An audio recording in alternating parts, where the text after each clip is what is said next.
Indian forces personnel continuing their brutal campaign martyred 5 Kashmiris in occupied Kashmir during the past month of June. According to data released by the research section of Kashmir Media Service, two of the victims were killed in a fake encounter.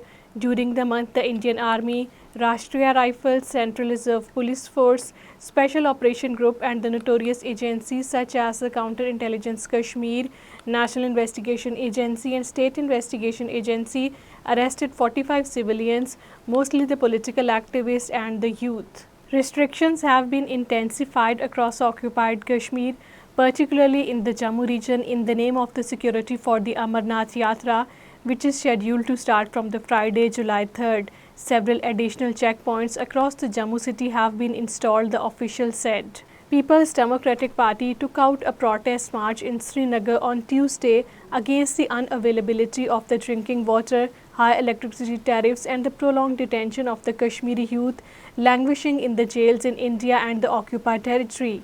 The PDP leaders and the activists assembled at the party headquarters near the Srinagar took out a march towards the Lal Chowk in the city centre.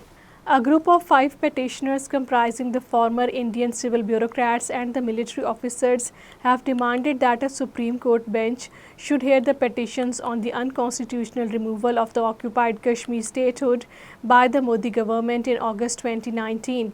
In an open letter to the Chief Justice of India, B.R. Gavai, the petitioners deplored that the occupied territory has not yet been regained the statehood that was seized from it in 2019. Residents in the Ganderbal district have staged a protest against the shortage of the drinking water for the past several weeks. The protesters blocked the Srinagar-Leh highway and raised the slogans against the authorities. The protesters, including the women, assembled at the road and blocked it for almost an hour while chanting slogans in favor of their demands. Indian forces have carried out an extensive joint mock drill along the Jammu-Srinagar highway to instill the fear among the residents of the occupied Kashmir. Although the stated aim of the exercise was to ensure the safety of the annual Amarnath Yatra, the real purpose is to intimidate the Kashmiri masses.